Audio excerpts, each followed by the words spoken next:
In the ancient world, where empires rose like storms on the horizon, there lived a prophet named Jonah. He was no ordinary man.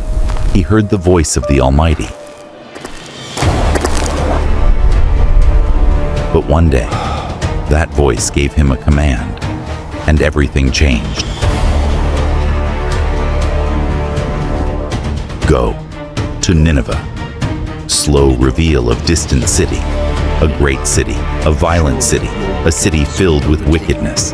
And Jonah was chosen to warn them. But instead of rising to obey, Jonah rose to run. But why would a prophet run?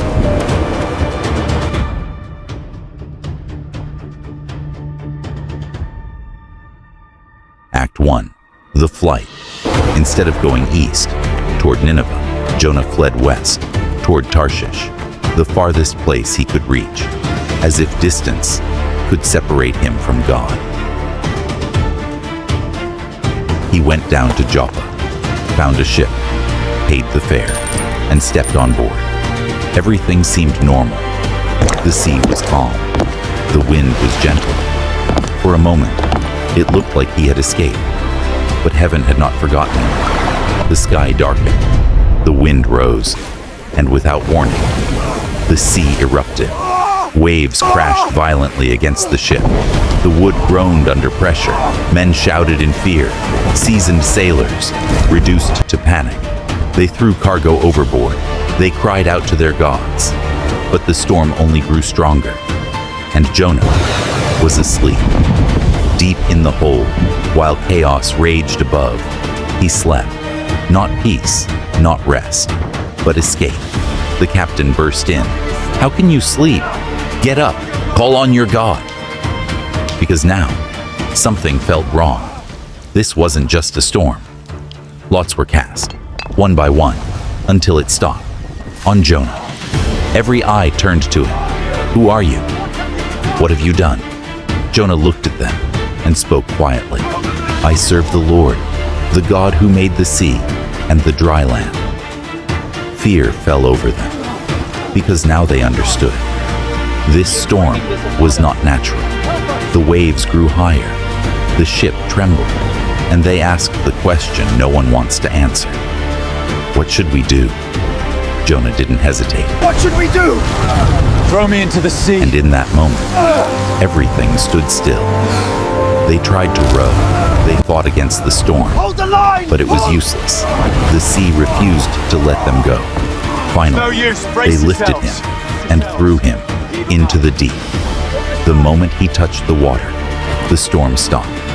Instantly, the sea became calm, as if nothing had happened, and the sailors stood in awe. Jonah sank beneath the surface, deeper and deeper into the darkness below.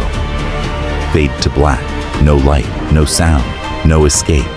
Then suddenly, something moved beneath him, a shadow, massive, alive.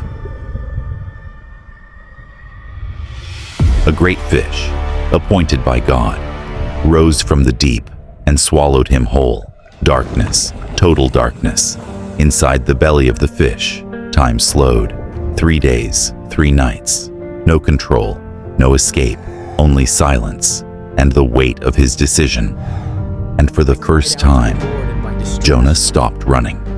He prayed, not with pride, not with excuses, but with surrender. In my distress, I called to the Lord, and He answered me. From the depths, from the place that felt like the end, His voice reached heaven, and God listened. That's the part many people miss. Even after running, God still answered. And then, everything shifted again. The fish moved, rising faster, toward the surface. With a violent surge, it released him. Jonah collapsed onto dry land, breathing, alive, covered in the evidence of where he had been. A second chance. Once again, the voice came. Go to Nineveh. This time, Jonah obeyed.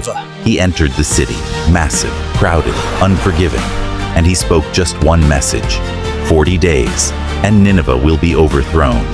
No persuasion, no emotion, just truth. And then something unexpected happened. The people stopped. They listened. They believed. From the poorest to the king himself, they changed. They fasted.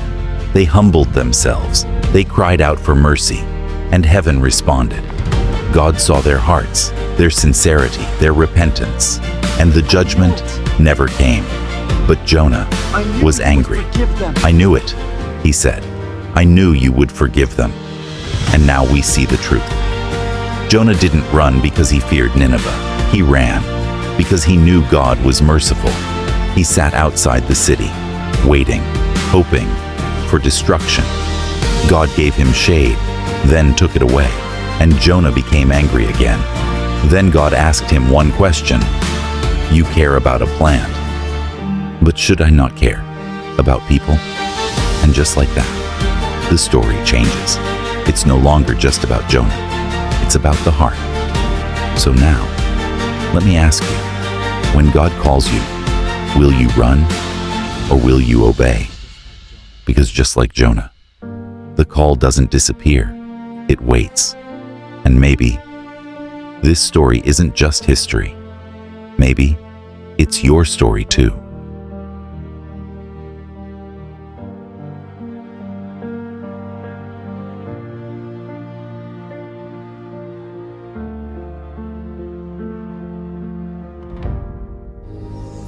What did your soul gain from this journey?